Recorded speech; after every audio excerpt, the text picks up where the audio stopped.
Bapak dan Ibu beserta Bintek yang saya hormati, sekarang kita akan membahas mengenai bab 3, yaitu mengenai defisiensi beton. Bab 3 ini terdiri dari 4 subbab. Subbab pertama adalah umum, subbab kedua retakan, subbab ketiga kemerosotan mutu beton, subbab keempat cacat permukaan. Nah, defisiensi beton sendiri itu dapat berupa retakan, dapat berupa kemerosotan mutu beton, dapat berupa cacat permukaan.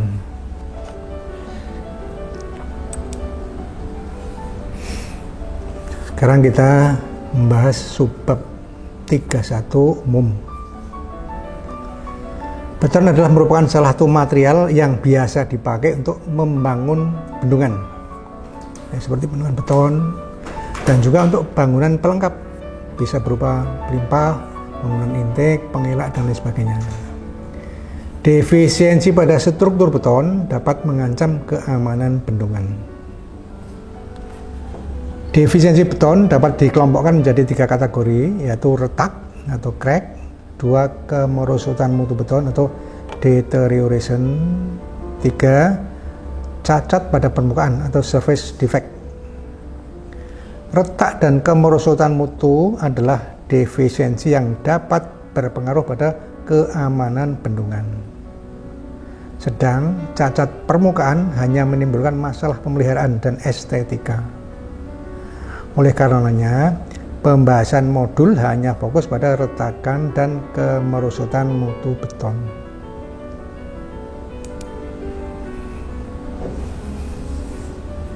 Subbab 32 retakan. Retakan adalah pemisahan satu atau lebih bagian besar yang biasanya merupakan tanda awal adanya masalah pada beton atau distress. Secara garis besar, retakan pada beton dibedakan menjadi retakan individu atau individual cracking, yaitu satu atau lebih retakan pada suatu bagian beton yang dapat didokumentasikan dan diukur secara individual. 2. Retakan pervasif atau pervasive cracking, yaitu retakan yang banyak atau menyebar pada suatu permukaan beton atau di seluruh permukaan beton.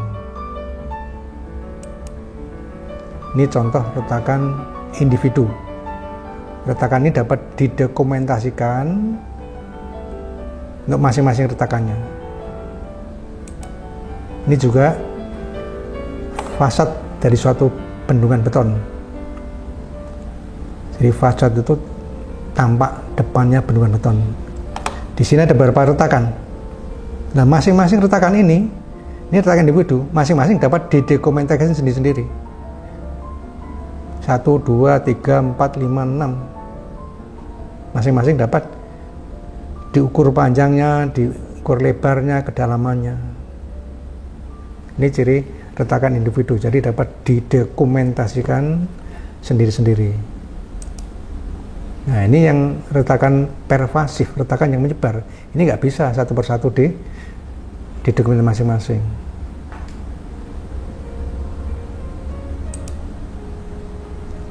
Ini juga contoh sketsa dari suatu retakan yang berpola menyebar akibat dari serangan dari sulfat. Ini akibat dari reaksi agregat alkali. Ini akibat dari thermal crack, retak karena panas hidrasi. Ini juga retakan pervasif, retakan menyebar akibat shrinkage. Ada yang berupa garis-garis atau kita sebut sebagai checking, ada juga yang menyebar seperti ini. Ini juga terjadi akibat dari susut, kembang susut. Ini bisa terjadi karena korosi, jadi ada tulangan yang terlalu tipis selimutnya, kemudian dia kena lembab, tulangannya karatan, akhirnya muncul retakan di sepanjang luar dari tulangan tersebut. Kemudian bahaya dari retakan. Retakan menimbulkan bukaan pada beton yang dapat berkembang pada kemerusutan mutu beton.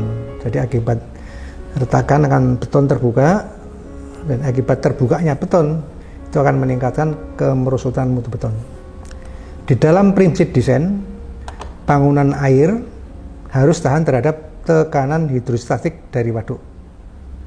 Tekanan hidrostatik yang bekerja pada retakan tubuh bendungan beton dapat menimbulkan uplift yang membahayakan bendungan. Jadi kalau bendungan beton ada bagian bawahnya yang retak, hulunya beretak, itu bisa menimbulkan uplift yang bisa membahayakan tubuh bendungan.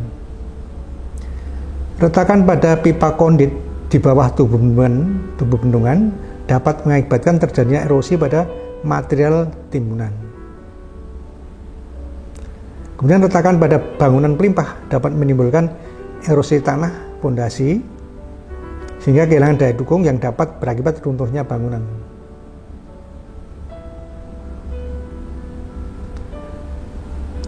Walaupun retakan sendiri mungkin tidak berbahaya, tetapi mekanisme penyebab terjadinya retakan mungkin saja itu dapat membahayakan bangunan. Kenapa terjadi retakan? Misal retakan pada dinding pelimpah. Kenapa dinding pelimpahnya retak? Ternyata mungkin disebabkan oleh terjadi penurunan pondasi. Lah, mekanisme penurunan pondasi sendiri itu dapat membahayakan bendungan. Mungkin dinding betonnya sendiri tidak retakannya tidak berbahaya, tapi penurunan pondasi sendiri itu dapat menimbulkan bahaya bagi bendungan dan sebagainya.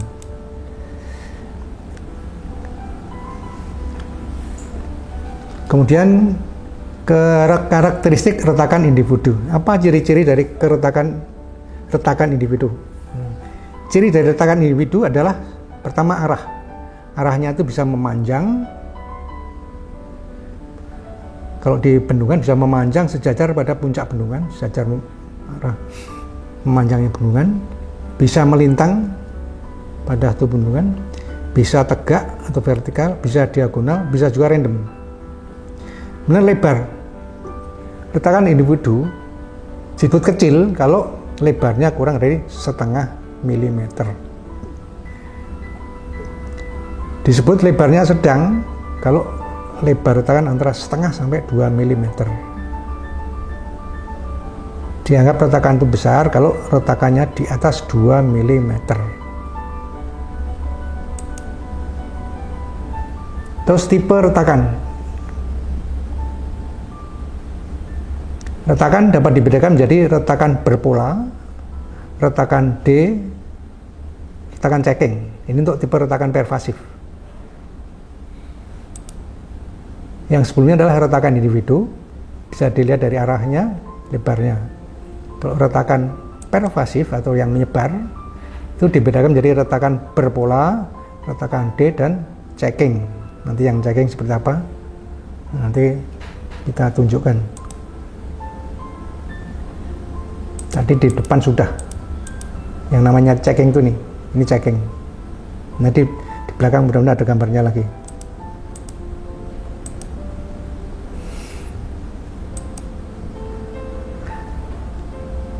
Kemudian retakan individu, kita ulang lagi. Retakan sering terlihat pada beton. Kita perlu mengenali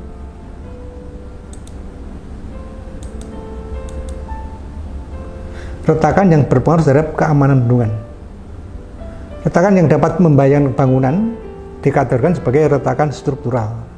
Jadi retakan struktural adalah retakan yang dapat membahayakan keutuhan dari elemen atau bagian dari suatu bangunan.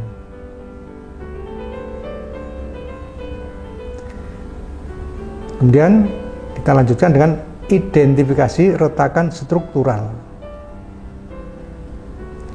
Secara visual, retakan ini terlihat pertama, arah retakan bisa diagonal atau random dengan perubahan arah yang mendadak. Lebar, dia mempunyai kecenderungan untuk terus bertambah lebar. Terus kemudian nampak adanya pergeseran atau offset dibanding bagian di dekatnya. Jadi sisi retakan yang kiri berbeda dengan sisi kanan. bisa berbeda ketinggiannya, bisa berbeda bergeser, yang satu diam, satu bergeser maju atau mundur. Kadang-kadang menyempit dan menyilang diagonal, mengindikasikan adanya kekurangan terhadap tegangan geser.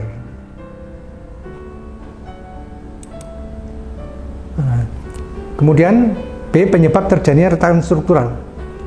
Retakan struktural sering disebabkan oleh adanya pergerakan dari bagian bangunan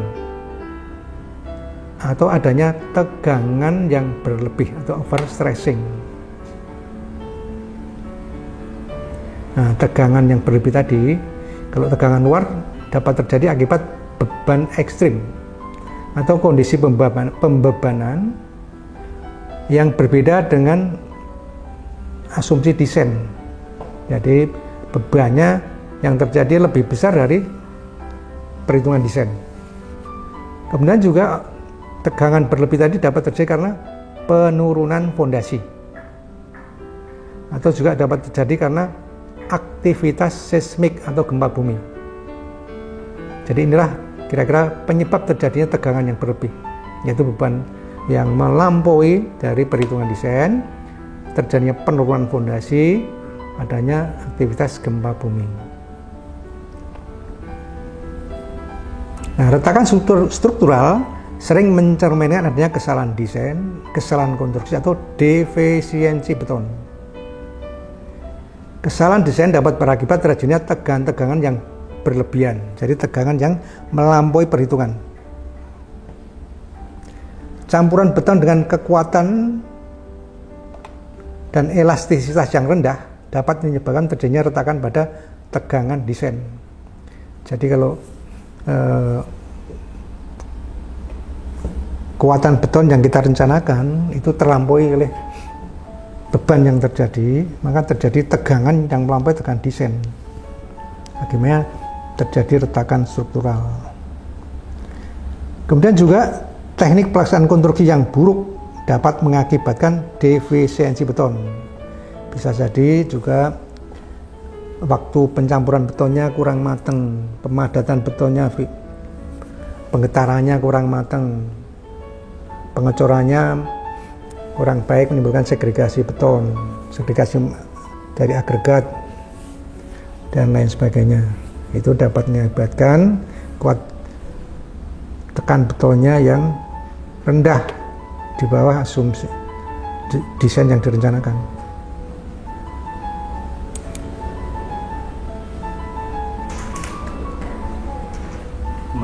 Nah, kemudian lokasi retakan struktural. Retakan struktural biasanya terjadi pada bagian-bagian struktur yang mengalami tegangan-tegangan yang terkonsentrasi, antara lain yaitu pada pojok bukaan, misal pada pojok dari galeri, pojok dari konduit. Kemudian juga pada sambungan kontraksi, itu juga teman tegang daerah-daerah yang terjadi tegangan yang terkonsentrasi di sana. Terus juga pada bagian yang punya tingkat perbedaan suhu yang tinggi.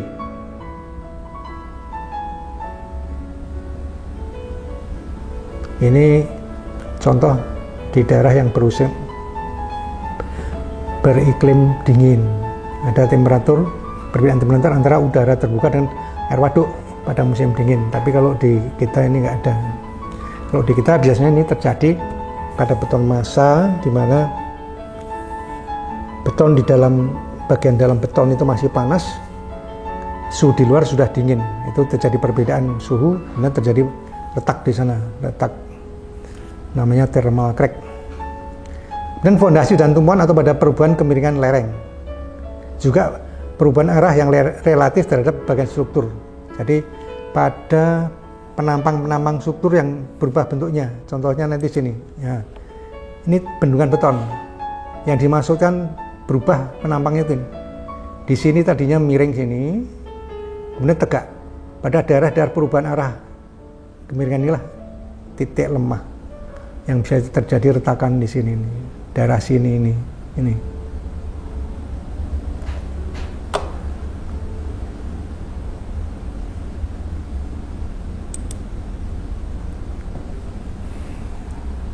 Terus D mengenai survei retakan. Tujuan dari survei retakan adalah untuk mencatat lokasi retakan di mana, melakukan identifikasi hubungan retakan dengan gejala-gejala lain dari mungkin dari pergerakan, dari tekan-tekan yang berlebih. Adakah hubungannya?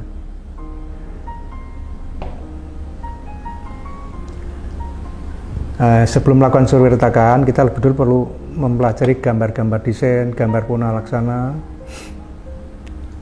Kemudian dari gambar-gambar tadi, retakan yang terjadi kita plotkan pada gambar tersebut, di mana lokasinya, penyebarannya seperti apa. Cara grid adalah dengan menggunakan cat atau kapur pada permukaan struktur yang dapat digunakan untuk membantu menentukan lokasi retakan. Jadi kita bisa, kalau bidangnya luas, bidangnya itu kita bisa buat grid dengan menggunakan kapur atau cat, kemudian kita tandai lokasinya.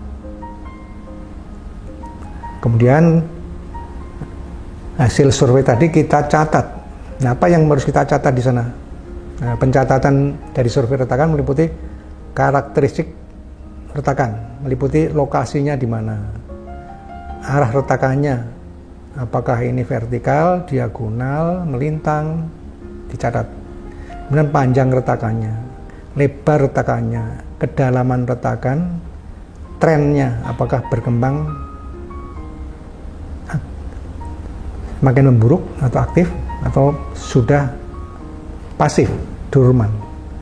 Kemudian yang perlu dicatat lagi adalah offset, perbedaan antara sisi kiri kanan retakan, atau offset itu juga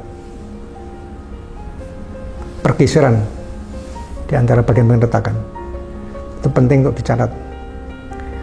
Kemudian yang perlu dicatat adalah deskripsi dari retakan. Nah, mungkin retakannya itu apakah retakan individu atau retakan pervasif, itu perlu dijelaskan.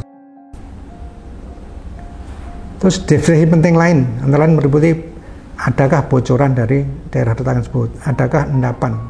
Jadi dari air yang keluar lewat retakan itu kadang-kadang membawa material, biasanya material sementasi, endapan di luar, adakah enggak di situ. Kemudian juga perlu dideskripsikan apabila terjadi spaling atau gompel kalau bahasa Jawanya ya. Jadi adakah pada ujung retakan terjadi spaling? Spaling itu terlepasnya bagian beton. Nah, bentuk lepasnya itu kalau spaling itu biasanya berupa baji. Kalau scaling itu nanti berupa serpeh. Bedanya antara spaling. Nah, itu ada nggak? Kalau ada, itu perlu dijelaskan, dideskripsikan di dalam catatan dari survei retakan dan lain sebagainya yang dianggap penting. Itu dimasukkan dalam laporan survei retakan. Nah, ini contoh bagaimana kita melakukan survei retakan pada suatu terowongan. Nah, itu terowongan, ini penampang terowongan ya. Ini sisi kiri, ini sisi kanan. Saat kita melakukan survei retakan, itu perlu kita petakan. Nah, yang sisi kiri ini kita belah. Kita bagi menjadi 3 bagian. 1 bagian sisi kiri, 2 sisi kanan, 1 dasar. Ini bagian sisi kiri, ini sisi kanan. Alirannya kita melihat dari sini ke menjauh sana, sehingga ke sebelah kanan ngalirnya dari sini ke tengah, yang kiri sini ke sana. Ini hulu, ini hilirnya, ini hilirnya. Ini bagian dasar sini. Nah, ini bisa kita bukan grid, terus kita gambarkan posisi retakannya.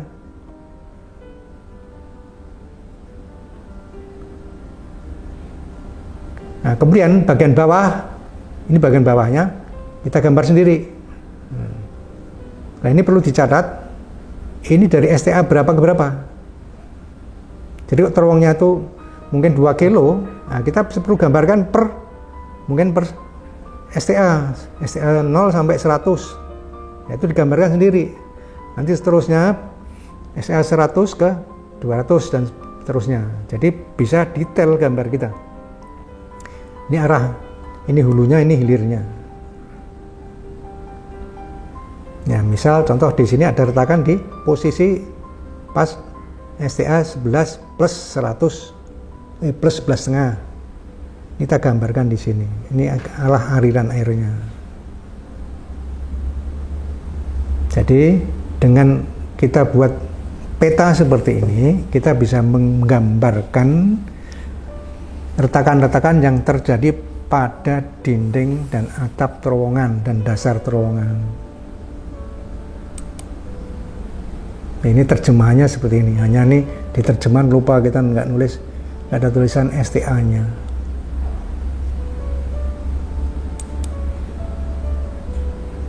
Ini contoh saat kita survei retakan. Kalau kita menemukan retakan, ya kita lakukan tindakan sampel seperti yang pernah dijelaskan pada modul pemeriksaan dan evaluasi keamanan bendungan. Terus kita catat seperti yang dijelaskan di modul tersebut. Sampel singkatan dari SCAD, buat gambar SCAD apabila dengan foto dokumentasi tidak cukup jelas. I adalah investigate, teliti seberapa parahnya, apa dampaknya, apa penyebabnya. M measure, ukur lebarnya, ukur panjangnya, ukur kedalamannya. P fotograf, ambil foto dokumentasi. L locate, catat lokasinya di mana, STL berapa, elevasi berapa.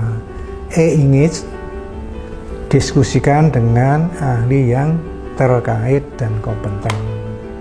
Jadi sama apa yang di modul pertama, ini modul pemeriksaan dan evaluasi bendungan.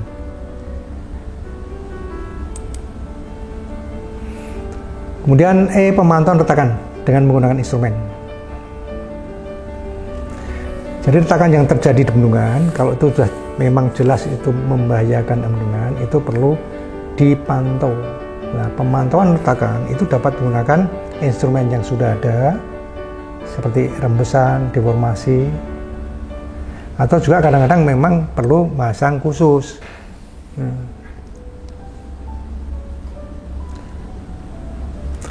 Air rembesan atau bocoran pada beton dapat berasal dari hasil peningkatan tekanan hidrostatik, kemudian hasil reaksi kimia atau chemical attack dari beton. Itu bisa ada reaksi asam, reaksi sulfat, air yang agresif dan lain sebagainya. Atau bisa juga terjadi gerusan atau pelarutan material fondasi. Yang ketiga adalah hasil dari leaching dari beton. Kalau di bendungan tanah urugan itu rembesan hal yang biasa. Tapi pada bendungan beton, bocoran atau rembesan adalah hal yang luar biasa. Nah, ya, bocoran atau rembesan tadi dapat terjadi karena hal-hal yang seperti ini tadi. Ada karena tekanan hidrostatik, ada karena reaksi kimia, ada juga karena leaching. Leaching itu adalah pelarutan material dari beton oleh air. Nah, nanti kita tunjukkan leaching seperti apa. Nah, di samping itu sebaiknya dari saat kita melakukan pemeriksaan lapangan, kita juga perlu mengambil sampel dari air rembesan untuk dianalisis. Kira-kira kandungannya apa dari air rembesan yang ada tadi.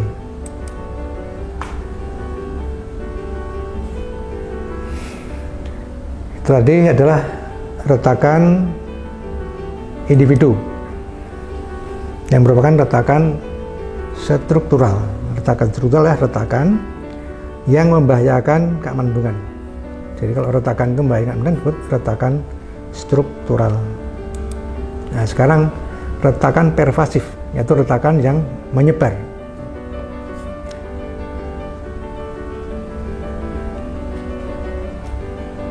Retakan pervasif dapat merupakan gejala terjadinya kemerosotan beton yang membahayakan bangunan. Nah, jenis-jenis retakan pervasif adalah retakan berpola atau pattern cracking, kemudian retakan D atau D cracking, dan retakan checking.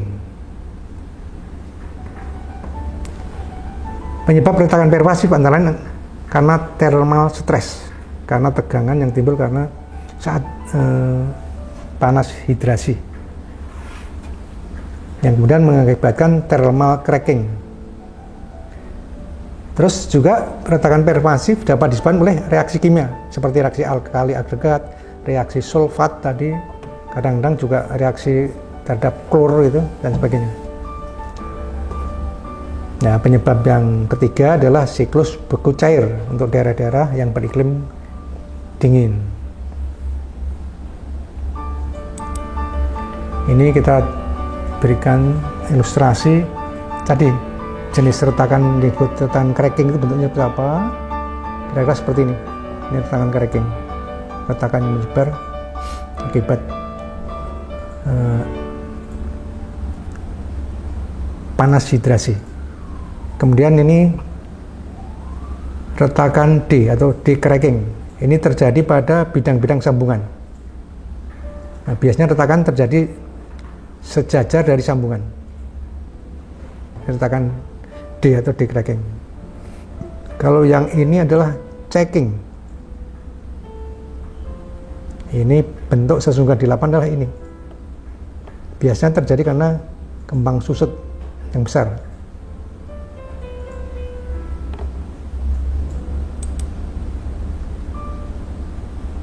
Nah, ini retakan tadi yang berpola karena reaksi sulfat. Kalau ini karena reaksi dari agregat alkali. Thermal cracking tadi sudah, ini thermal cracking. Bentuknya sesungguhnya adalah seperti ini. Ini adalah pisau Victorinox. Itu pisau yang saku.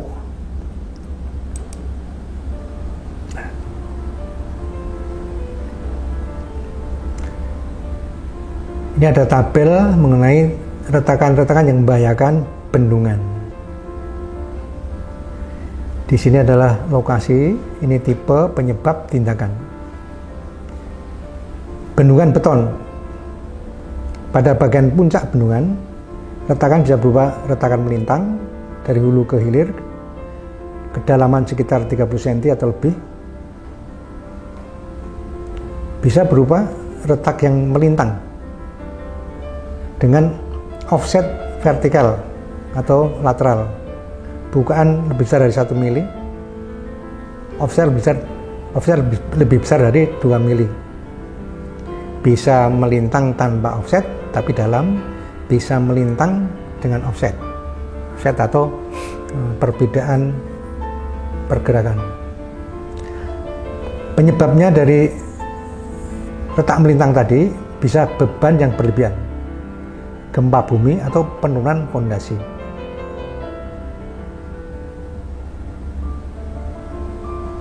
Ini memang di dalam modul dan di TAT ini tidak dijelaskan apa tindakannya ya. Kalau bebannya berlebihan, ngurangi beban nggak bisa, karena itu gempa bumi juga nggak bisa. Penurunan fondasi ini perbaikan fondasi itu di bawah. Terus perbedaan yang tipe kedua ini dengan offset. Retakan yang dengan offset tadi penyebabnya adalah perbedaan penurunan fondasi, gempa bumi atau beban berlebih pada blok beton. Nah, tindakan yang disarankan ya dua-duanya sama ya. Turunkan muka air waduk, lakukan perbaikan fondasi. Kalau itu penyebabnya adalah penurunan fondasi. Dan retakan pada fasad beton. Yang dimaksud fasad adalah bagian muka beton, muka bendungan beton. Retakan dapat berupa retakan vertikal dan diagonal, panjang lebih besar dari 1,5 meter dan kedalaman besar dari 30 cm. Nah, penyebabnya bisa disebabkan oleh tegangan yang berlebihan, penurunan suhu di daerah restrain. Daerah restrain, maksudnya restrain ini adalah pada daerah-daerah yang terkekang. Di saat suhunya panas, dia menguap, dia mengembang. Tapi betonnya itu di situ terkekang. Nanti contohnya kita tunjukkan beton pada pondasi. Ya, betonnya akan menyatu dengan pondasi. Di saat beton mengembang, dia akan terkekang oleh lekatan dengan pondasi. Itu contohnya yang dimaksud restrain seperti itu. Nanti ada gambarnya. Ya, tindakan yang harus kita lakukan adalah grout dengan epoksi untuk menyekat retakan dan mengembalikan kekuatan blok beton. Bila terjadi bocoran, tutup retakan dengan water stop atau membran dengan baut. Nanti kita tunjukkan seperti apa kita nutup retakan dengan membran.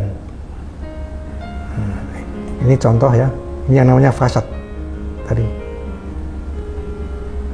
Tampak lereng hilir bendungan atau fasadnya nih. Ini retakan dapat terjadi vertikal, bisa terjadi diagonal di sini. Ini bisa memanjang di puncak, bisa melintang.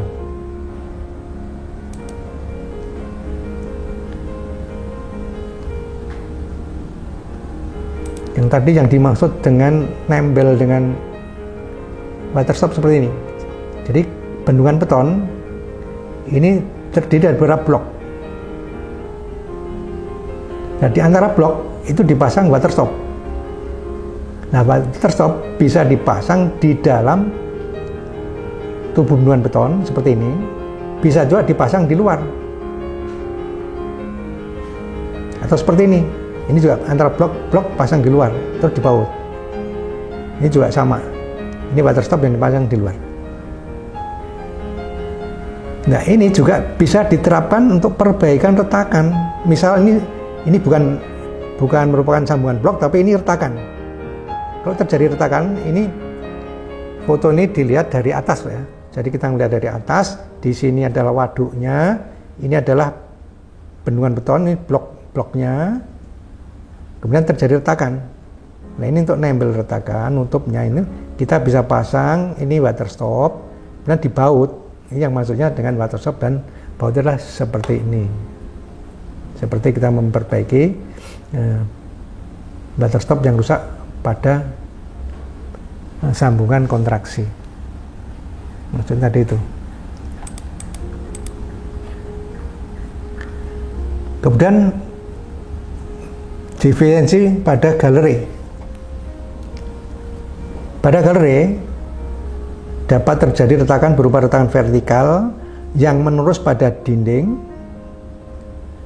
hingga atap dan lantai. Lebar retakan bisa lebih besar dari 1 mm. Bisa dengan bocoran yang kecil. Nah, ini penyebabnya adalah pendinginan dan penyusutan massa beton dan restrain dekat fondasi. Jadi ada bagian yang terkekang di fondasi. Tindakannya lakukan injeksi semen atau grouting kimia. Kemudian di galeri juga dapat terjadi retakan lain dengan rembesan cukup besar.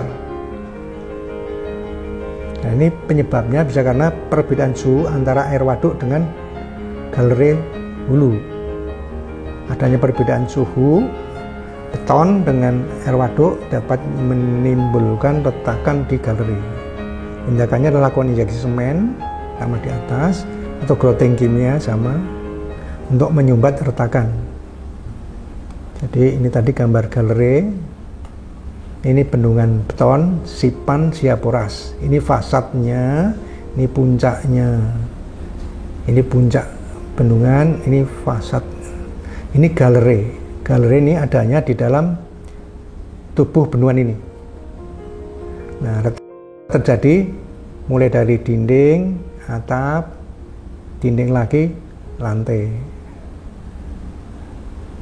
Nah, tindakannya tadi perbaikan dengan grouting kimia atau dengan injeksi semen agar retakan tadi tertutup kembali sehingga tidak keluar rembusan.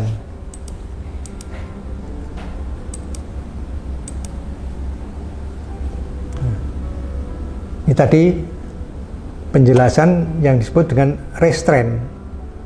Ini contohnya ya, ini pondasi, ini beton massa. Di saat pendinginan, pengerasan, dia akan terjadi reaksi antara air dan semen.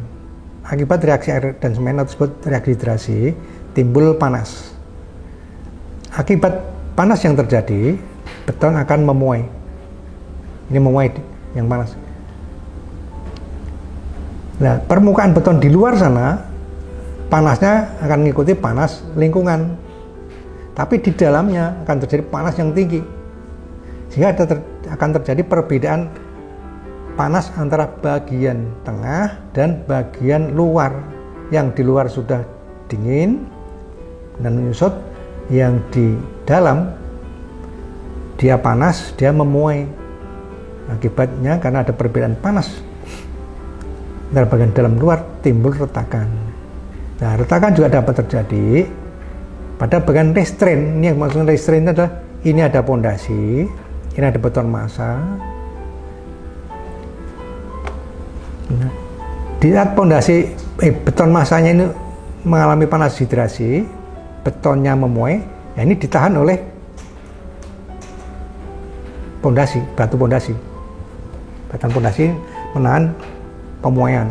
Sementara di luar ini juga menyusut. Ini akibatnya daerah-daerah sini terjadi retakan karena adanya restraint dari pondasi ini. Nah, ini alat grouting, contoh alat grouting kimia. Nah, grouting kimia itu bisa menggunakan dua bahan biasanya. Nah, bahan ini bisa antara air dan bahan kimia, atau juga bahan kimia dan bahan kimia. Yang satu sebagai materi pengisi, satu sebagai pengeras.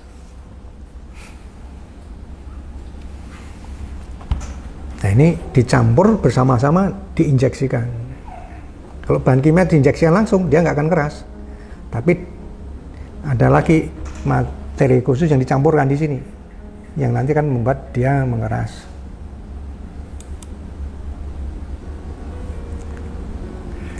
Kemudian diferensi pada bagian kondit saluran, pelimpah dan kondit. Ini bisa pada terjadi di salurannya, di kolam olah, di lantai dan dinding pelimpah. Ini bisa terjadi diferensi berupa bukaan retakan dengan bukaan lebih besar dari 1 mm, kedalaman lebih besar 15 cm. Nah, penyebabnya adalah karena adanya perubahan suhu, atau juga penyebabnya adalah tulangan yang tidak cukup.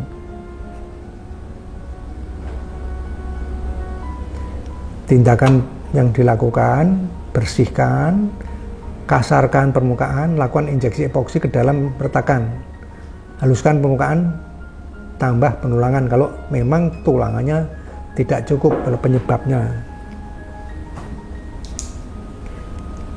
Kemudian pada kondit,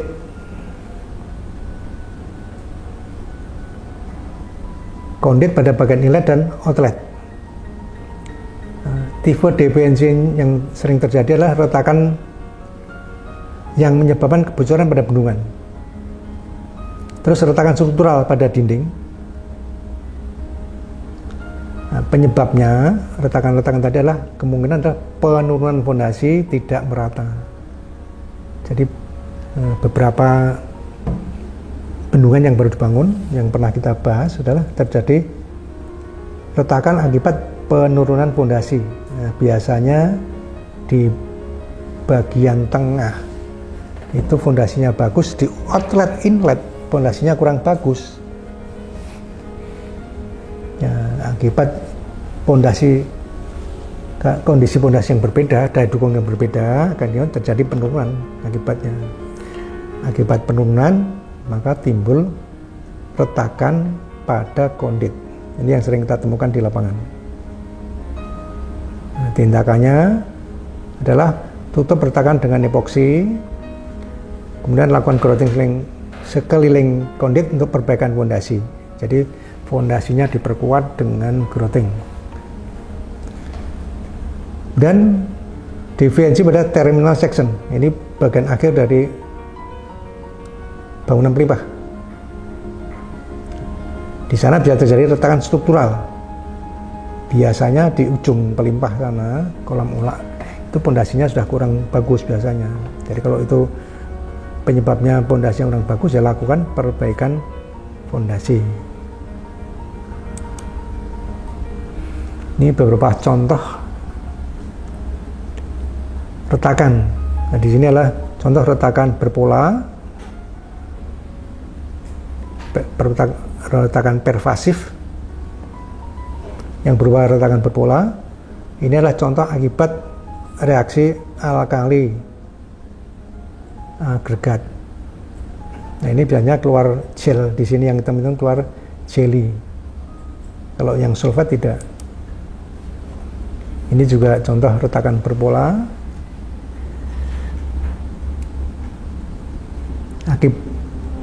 Inilah retakan akibat reaksi agregat alkali yang sudah parah. Betonnya mengembang, akhirnya retak-retak. Nah, reaksi agregat alkali ini tidak bisa dicegah. Kalau sudah terjadi, ya berkembang terus, karena ini merupakan bawaan sifat dari agregatnya. Kalau mau mencegah, ya jangan gunakan agregat yang bersifat reaktif terhadap semennya. Ini pandangan mikroskop dari retakan akibat reaksi alkali agregat. Nah, di sini di retakan-retakan ini keluar jelly. Kalau didetailkan seperti ini. Ini retakan berpola tadi. Ini akibat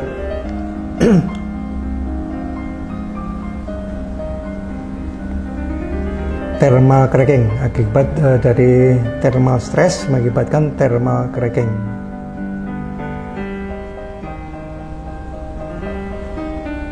Ini sebagai pembanding, ini adalah Piso Vectorinox, Piso Sako Vectorinox. Ini juga sebelah kanan juga merupakan retakan hasil reaksi agregat alkali. Ini contoh dari retakan decracking tadi itu. Jadi ini merupakan sambungan kontraksi. Retakan-retakan itu hampir mengikuti batas sambungannya. Ini juga sama, retakan D atau decracking yang terjadi di samping sambungan.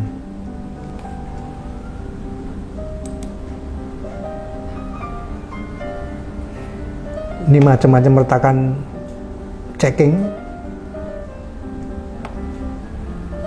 yang biasanya terjadi karena kembang susut. Retakan checking atau retak kembang susut adalah merupakan berkembangnya retakan halus pada permukaan beton yang tidak menunjukkan adanya pergerakan. Retakannya dangkal, spasi berdekatan dengan interval tidak teratur. Umumnya panjang beberapa sentimeter. Ini juga contoh yang lain. Ini contoh yang lain. Retakan namanya checking. Ini terjemahnya ya kembang susut retakan. Retakan ini biasanya disebabkan oleh kontraksi atau kembang susut permukaan beton akibat pergantian cuaca panas dingin. Juga dapat terjadi karena pengeringan beton yang terlalu cepat. Beton terlalu cepat kering juga dapat menimbulkan terjadinya retakan kembang susut, atau istilah tekniknya retakan checking. Ini adalah defisiensi beton karena reaksi dengan asam. Beton yang bersinggungan dengan air yang mengandung asam. Terjadi serangan asam. Ini contoh perbaikan kerusakan pada beton menggunakan beton silika foam. Silika foam sendiri adalah merupakan pozolan yang kaya dengan silika yang dapat bereaksi kimia dengan kalsium hidroksida membentuk gel kalsium silikat pada beton. Nah, penggunaan silika foam ini dalam campuran beton untuk menghasilkan beton dengan kekuatan yang tinggi. Jadi ini adalah silika foam sendiri adalah merupakan pozolan. Nah, pozolan itu bisa fly ash itu juga pozolan. Ya, ini kalau ini adalah silika foam, salah satu pozolan yang lain. Ini contoh perbaikan kerusakan pada sambungan slab beton bendungan CFRD. Ini adalah slabnya, ini sambungan. Nah, di sini terjadi keretakan di sambungan.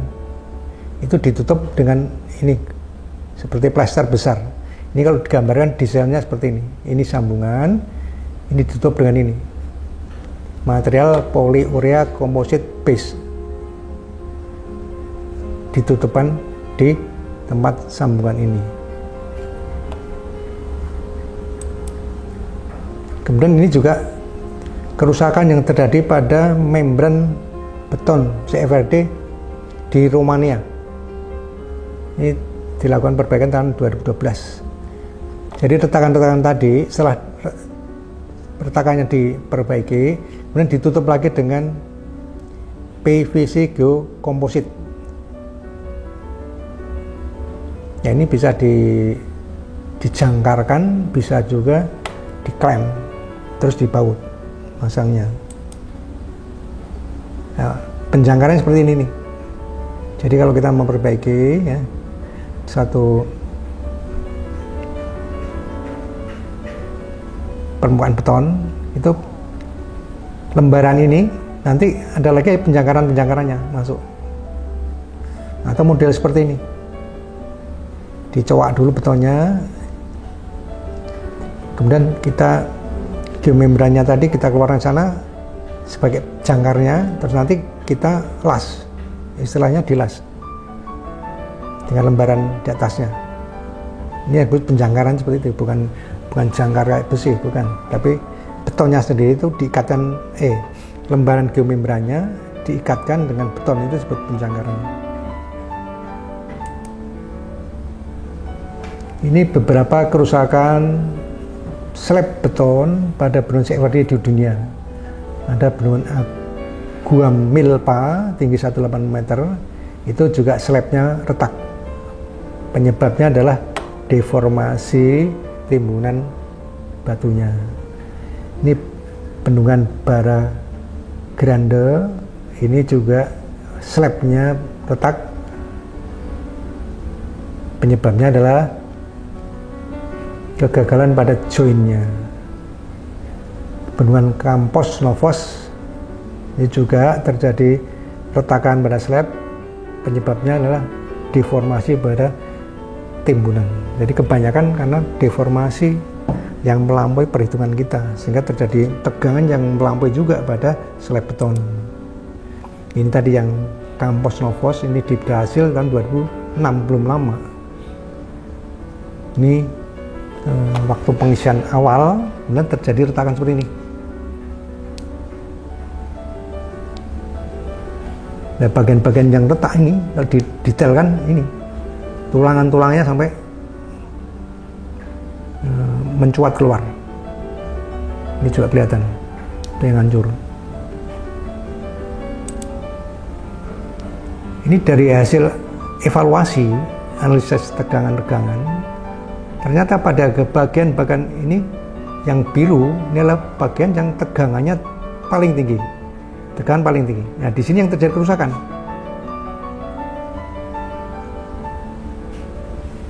Di sini terjadi kompresif stres sebesar 18 MPa. Nah, kalau yang di sini pada arah slope direction. Kalau tadi ini horizontal direction, slope direction ke arah sini. Ini terjadi kompresi stres sebesar 20 MPa atau 204 kg per cm persegi. Kalau kita lesakan dalam bentuk kilometer per cm persegi adalah kira-kira 204. Ini betonnya sudah mengalami kehancuran seperti ini.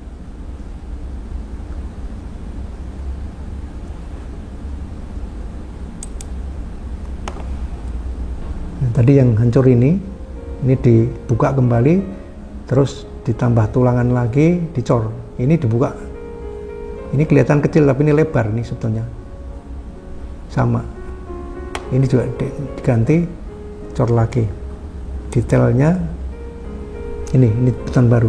Ini dibuka. Kelihatannya kecil bandingan orangnya segini. Sehingga lebar ini bisa 2 meter yang dibuka. Sana. Nah, yang ini tadi dibongkar, tambah tulangan. Nah, ini. Penambahan tulangan baru.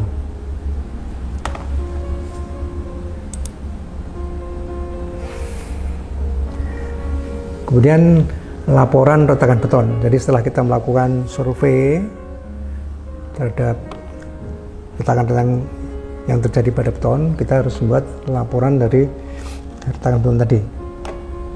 Apabila ditemukan retakan yang berbahaya bagi bendungan dan komponen-komponennya, segera lakukan pemeriksaan khusus dan buat laporan pemeriksaan khusus. Catat retakan-retakan yang ada, penyebarannya, dan tren dari retakan tersebut. Lakukan pemantauan dengan selang waktu yang lebih rapat atau memasang tambahan instrumen yang memadai. Bila menemukan retakan baru yang terus berkembang, pengukuran dan dokumentasikan semua retakan. Hubungi tenaga ahli yang berpengalaman bila menemui hal-hal seperti berikut, yaitu adanya retakan baru yang signifikan. Jadi di samping retakan yang lama muncul retakan baru lagi yang signifikan. Terus kemudian retakan yang karakternya berbeda dengan hasil pengamatan sebelumnya. Jadi timbul retakan baru yang ternyata karakternya berbeda dari retakan yang lama. Kemudian juga retakan yang mengindikasikan pergerakan yang mempengaruhi struktur atau peralatan operasi. Misalnya ketidaklurusan pintu-pintu operasi pengeluaran air. Jadi di situ ada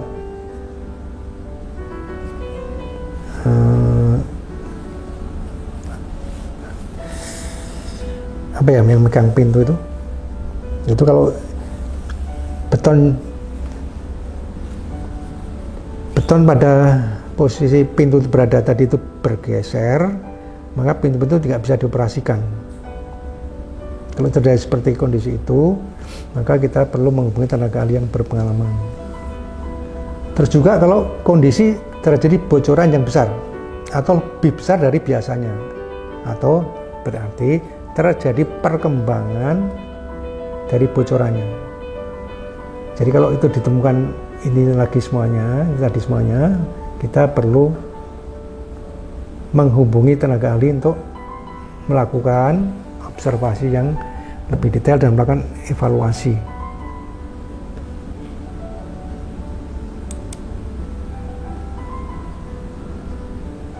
Ini berapa kasus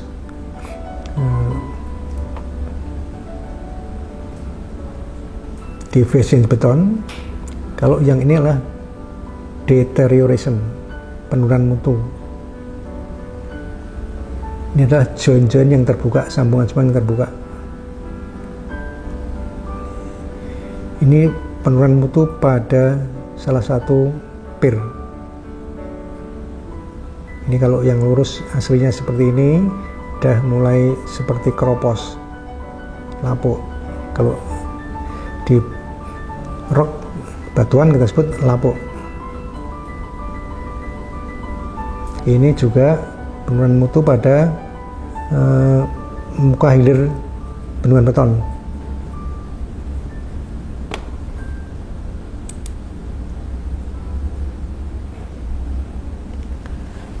Selanjutnya kita bahas mengenai kemerosotan mutu beton atau deterioration. Kemerosotan mutu beton adalah terjadinya perubahan pada permukaan beton atau tubuh beton yang menyebabkan beton terpisah, pecah, atau kehilangan tegangan. Jadi yang dimaksudkan kemerosotan mutu beton adalah perubahan pada permukaan atau tubuh beton yang menyebabkan betonnya terpisah, pecah, atau kehilangan tegangan.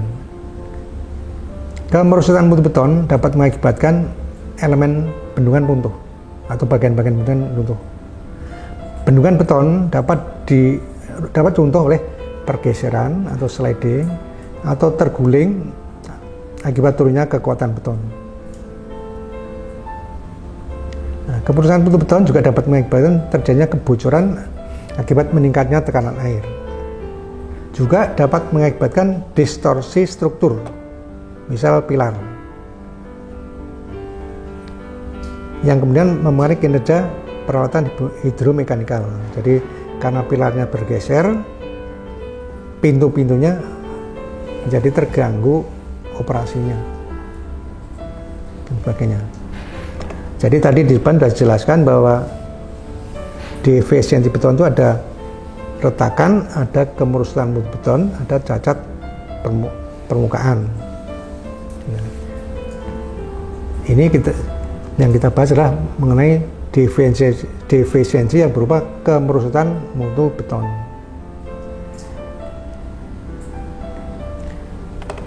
Tabel 34 ini kita membahas mengenai ragam dari kemerosotan mutu beton.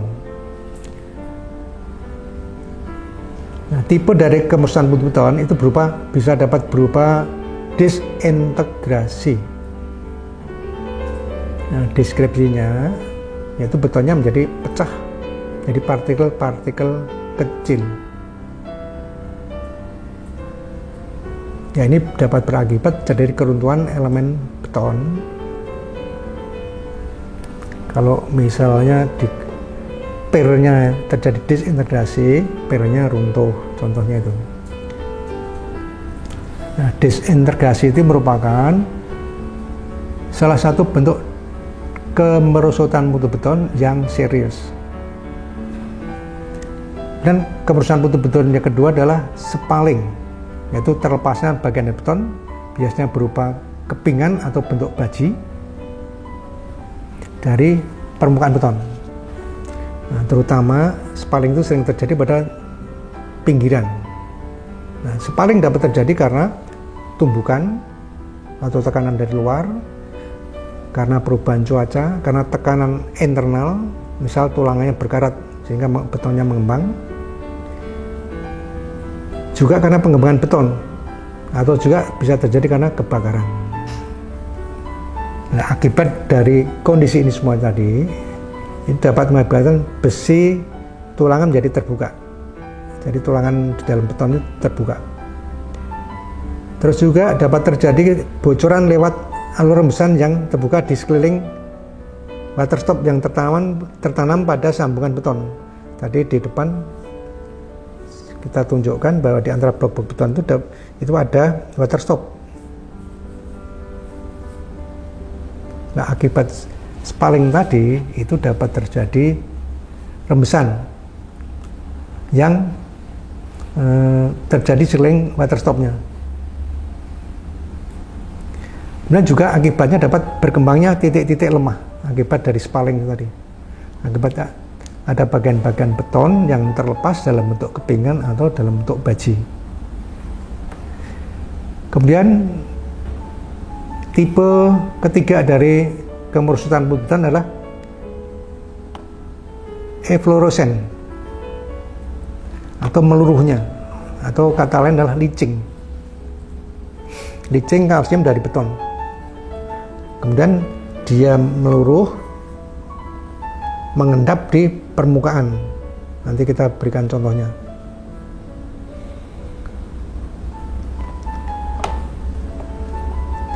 Akibat dari leaching tadi adalah kemungkinan terjadi pelebaran dari bukaan akibat keluarnya kalsium. Jadi kalsium di dalam beton itu larut kemudian diendapkan di permukaan, itu namanya leaching. Akibatnya juga dapat meningkatkan kebocoran dan mempercepat deteriorasi atau kerusakan beton. Bukaan harus ditutup. Akibatnya adalah tersumbatnya lubang-lubang drainasi karena endapan-endapan dari kalsit tadi. Nanti kita tunjukkan contoh dari leaching. Ini yang dimaksud disintegrasi tadi. Ini akibat dari air yang agresif sifatnya. Ini yang disebut disintegrasi. Betonnya pecah menjadi bagian kecil, hancur. Ini adalah tipe-tipe retakan. Ini yang disebut dengan spaling tadi. Ini kalau penampang beton, ini ada tulangan. Nah, ini bisa terjadi spaling melepas dalam bentuk baji. Ini spaling juga, spaling. Ini juga spaling, gombel. Yang lain. Ini spaling kecil. Kalau yang mengelupas seperti ini disebut scaling. Ini spaling, ini scaling. Nggak kelihatan ya nih. Oh, ini adalah scaling, ini spaling. Mengelupas dalam serpeh tipis.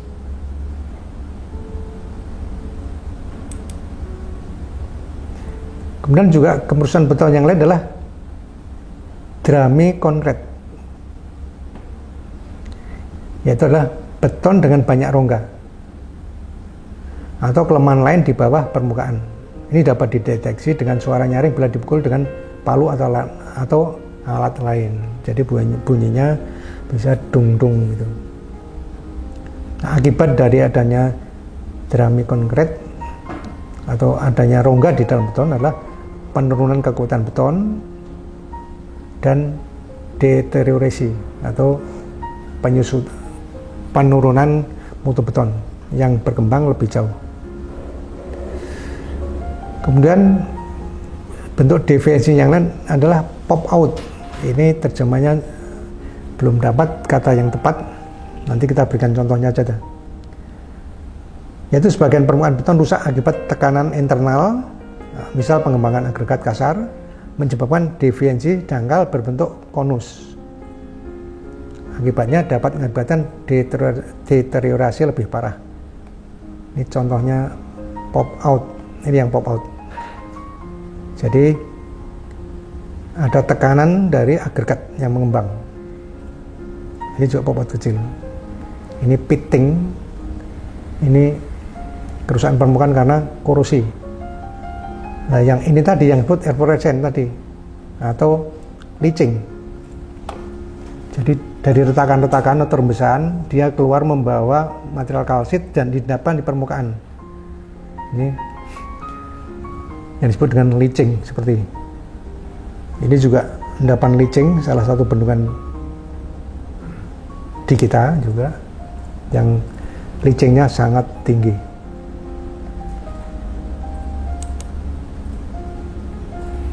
Pop out sudah.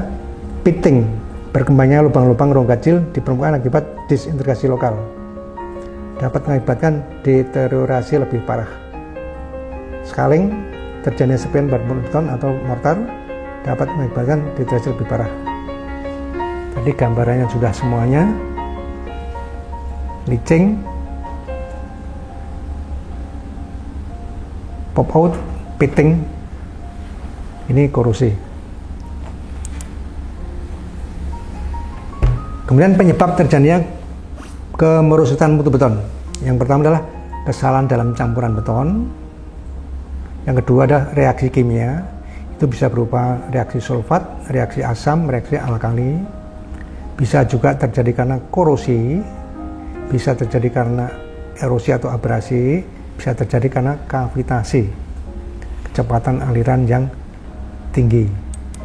Contohnya tadi sudah, ini gambarnya. Nah, ini yang erosi, ini yang Bawah ini adalah kanan kavitasi.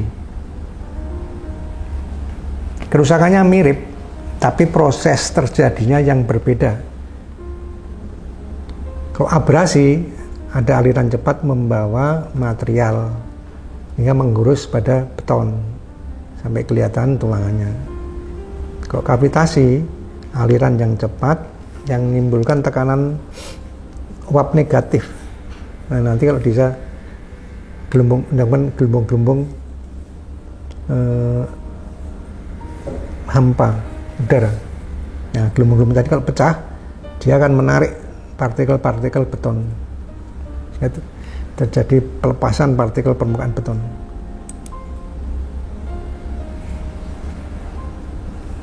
Kalau ini namanya dusting. Jadi permukaan betonnya tuh menjadi debu.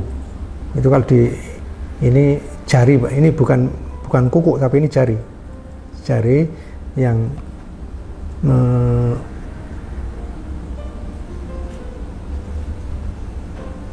apa ya? Permukaan beton di ini dengan jari, nah betonnya nempel di permukaan jari-jarinya. Ini namanya dusting atau pendebuan. Perkembangan material beton menjadi serbuk pada permukaan beton.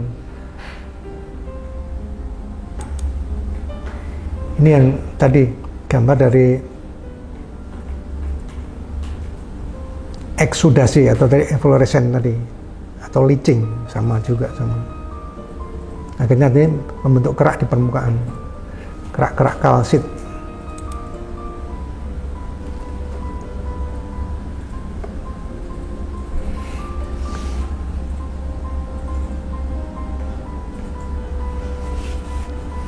Ini penyebab dari kerusakan mutu beton. Itu bisa disebabkan oleh karena campuran betonnya yang kurang bagus, karena reaksi kimia, bisa sulfat, bisa asam, bisa alkali.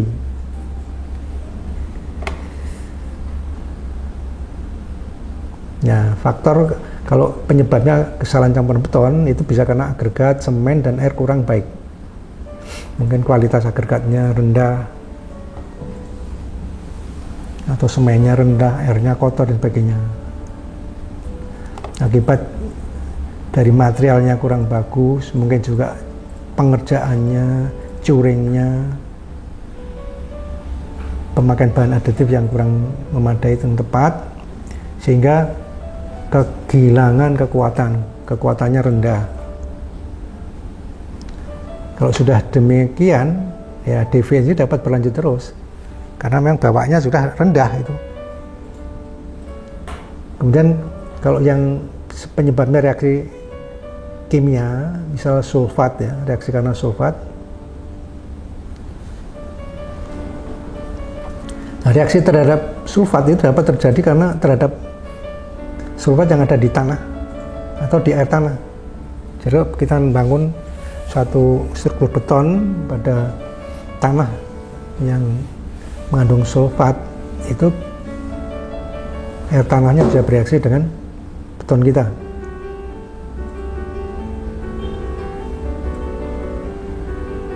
Ya, penyebabnya ya keberadaan sulfat dalam tanah atau air tanah. Ini merupakan sumber alami, buangan pabrik atau air buangan dari tanaman masuk ke sungai.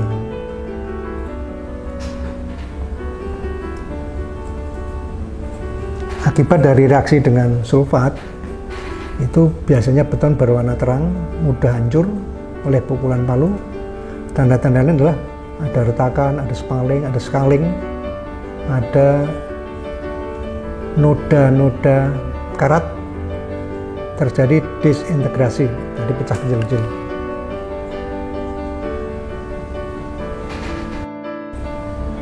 Kemudian juga ini deteriorasi yang disebabkan oleh reaksi dengan asam atau asid.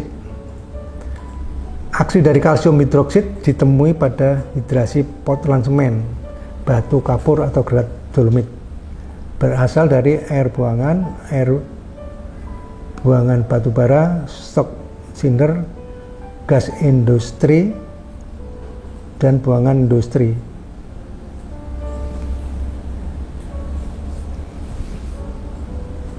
Jadi limbah-limbah dari industri yang bersifat asam itu bisa merusak beton. Akibat dari reaksi dengan asam bisa terjadi leaching pada senyawa yang sudah larut oleh asam. Bisa berakibat rusaknya permukaan beton dan terjadinya perubahan warna, terjadi korosi dan pelemahan dari besi tulangan. Kemudian juga ini kemusahan mutu beton akibat reaksi agregat alkali.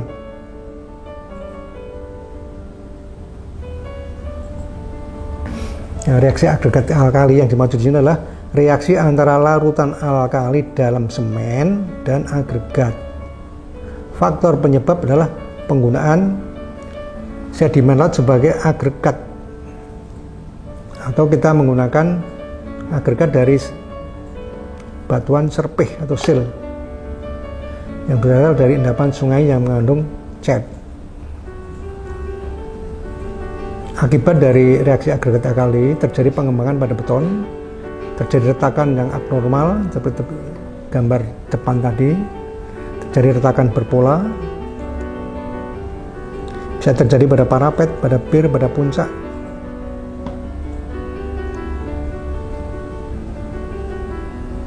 Terjadi efloresen, keluarnya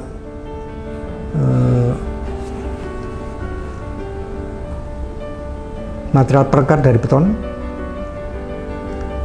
Incrustation juga ini yang mirip dengan ini, efloresen. Cincin putih segelang agregat, bahan seperti gel pada pori-pori, jadi reaksi agregat mengeluarkan gel tadi di antara retakan. Nah, tanda-tanda dari reaksi agregat alkali adalah mengelupasnya ikatan pada batas cor-coran, retakan yang parah, hilangnya kekuatan, dan runtuhnya struktur. Ini ciri-ciri dari reaksi agregat alkali.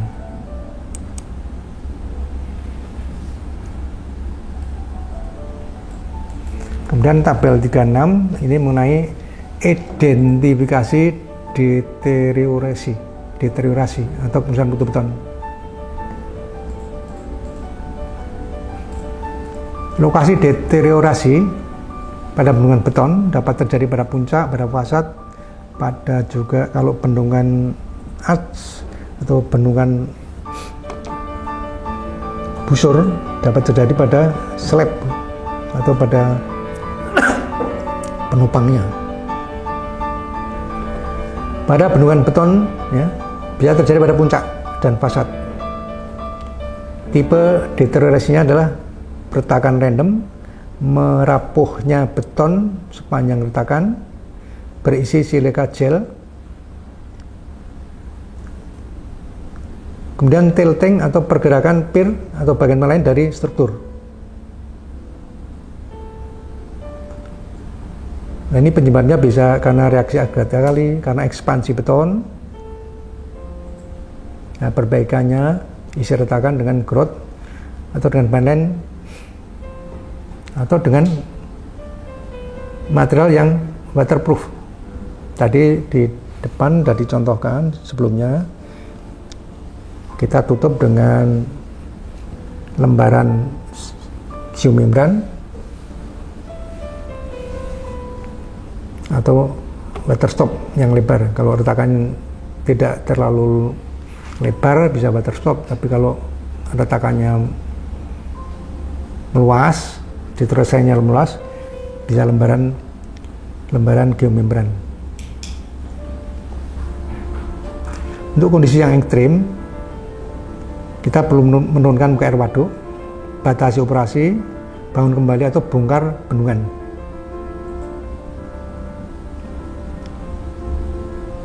Jadi reaksi agregat alkali itu nggak bisa di stop. Kalau memang sudah parah, kita tidak bisa memperbaiki karena itu terjadi di dalam tubuh beton. Ya kalau memang itu sudah parah, ya bongkar dan bangun kembali. Ini sarannya di sini seperti itu. Makanya kita harus hati-hati sekali waktu kita memilih material agregat untuk campuran beton. Karena kalau sudah terjadi reaksi agregat alkali, itu sudah terlanjur, kita nggak bisa menghentikan. Kalau udah parah ya perbaikannya, bangunannya dibongkar dan dibangun kembali. Kemudian ini deteriorasi yang lain adalah terjadi pada fasad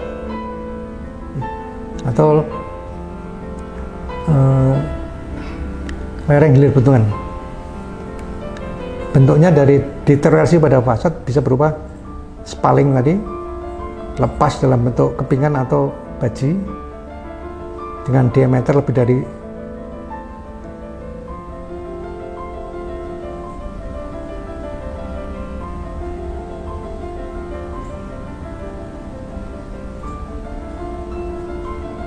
12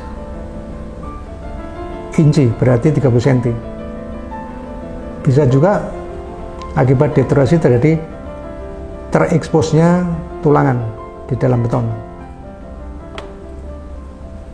Nah, penyebab dari tadi sepal sama tereksposnya tulangan bisa juga karena disebabkan adalah siklus beku cair, thawing and freezing, terjadi perbedaan pergerakan pada sambungan, terjadi tegangan yang terkonsentrasi.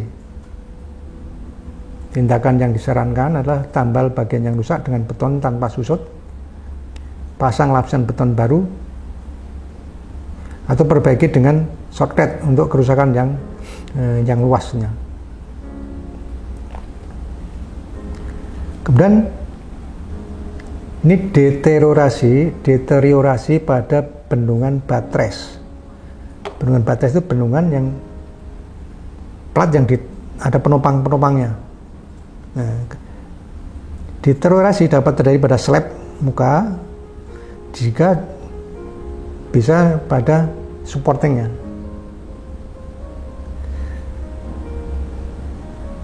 Atau juga kalau batresnya dalam bentuk lengkung-lengkung, itu pada slab hulu yang berbentuk lengkungnya.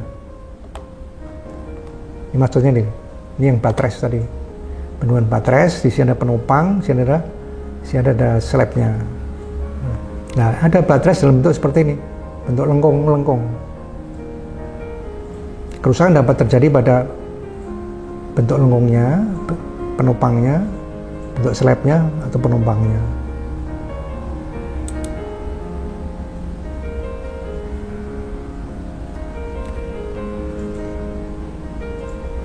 Tipe deteriorasinya bisa berupa beton yang terekspos, tulangan berkarat, betonnya rusak atau menggelembung, pitting tadi atau lubang-lubang, spaling atau gompel yang spaling berlebihan atau bocoran. Penyebabnya adalah pelapukan, serangan sulfat, reaksi alkali agregat, tulangannya berkarat. Tindakan yang disarankan adalah buang beton yang rusak, bersihkan tulangan, tambah jumlah tulangan, tambal dengan mortar epoksi atau beton baru, rekonstruksi sebagian slab atau blok betonnya. Ini saran yang dilakukan. Ini tadi gambar batresnya.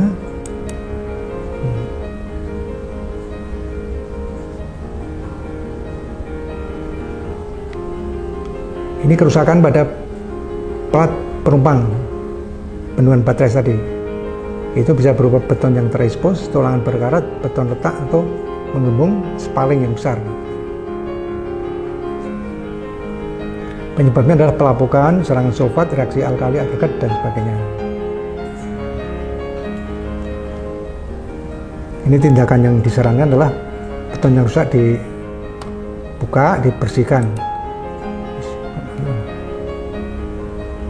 Bersihkan tulangan, tambah jumlah tulangan, tambal dengan mortar atau dengan beton baru, rekonstruksi atau perkuat sebagian dari batres tadi.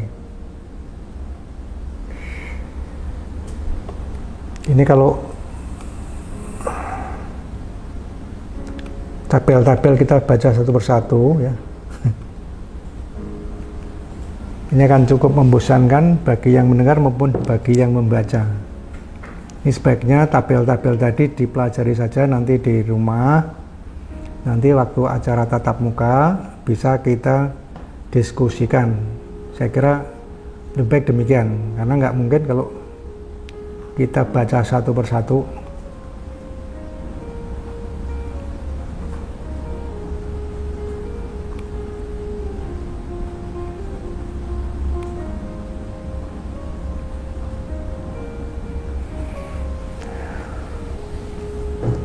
Ini akan kita sedikit tampilkan mengenai tadi cacat permukaan. Jadi secara garis besar ya, deteriorasi pada beton itu ada tiga. Defisiensi pada beton ada tiga macam. Satu akibat berupa retakan, dua berupa deteriorasi, penurunan mutu. Yang ketiga cacat permukaan. Nah, yang retakan dan deteriorasi itu akan berpengaruh terhadap keamanan bendungan. Tapi kalau cacat permukaan itu hanya masalah pemeliharaan saja, masalah penampilan, itu tidak berbahaya bagi keamanan umumnya seperti itu. Ini contoh-contoh cacat permukaan yang lain. Di sini ada bakhul, lubang-lubang kepik, ada sarang tawon, honeycomb, ada sambungan dingin, yaitu sambungan di antara beton lama dan beton baru setelah beton lama mengeras, itu disebut cold joint, sambungan dingin. Nah, ini hanya penampilannya menjadi kurang baik. Ya, biasanya kalau kita selesai ngecor ada honeycomb, itu langsung kita tempel, kita tutup, jadi tidak sampai menimbulkan estetika yang kurang bagus.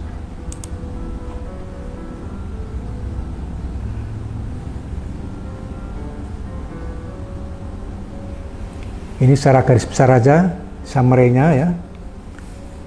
Definisi beton itu bisa berupa cracking, bisa deteriorasi, bisa surface defect atau cat permukaan. Nah, cracking dapat berupa struktural crack, yaitu retakan struktural. Apa yang disebut dengan retakan struktural? Retakan struktural adalah retakan yang membahayakan keamanan bendungan. Dan yang kedua adalah pervasive cracking, yaitu retakan yang menyebar. Kemudian deteriorasi pada beton itu bisa berupa disintegrasi, yaitu betonnya pecah menjadi bagian kecil. Yang kedua, spalling, itu terlepasnya permukaan beton dalam bentuk kepingan atau bentuk baji. Dan efflorescence atau meluruhnya dari kalsit. Dua, drami konkret atau rongga, terjadinya rongga-rongga pada beton. Ketiga, pop out, ini adalah mengembangnya agregat sehingga betonnya terlepas. Pitting adalah lubang-lubang pada beton. Scaling, mengelupasnya beton dalam bentuk serpihan. Kemudian cacat permukaan dapat berupa honeycomb atau sarang tawon, stratification atau perlapisan sambungan dari beton lama beton baru, form slippage itu akibat dari form yang bergeser, stain atau noda, impact damage, kerusakan karena benturan. Nah, yang surface defect ini umumnya tidak membahayakan bendungan, tapi yang deteriorasi sama cracking ini bisa membahayakan bendungan. Mungkin summary dari definisi beton sampai di sini. Lanjutnya kita akan diskusikan bagi yang tidak. Bapak dan Ibu peserta BIMTEK Inspeksi dan Evaluasi Bendungan, sampai sini bahasan mengenai defisiensi material beton. Tidak semua material di dalam modul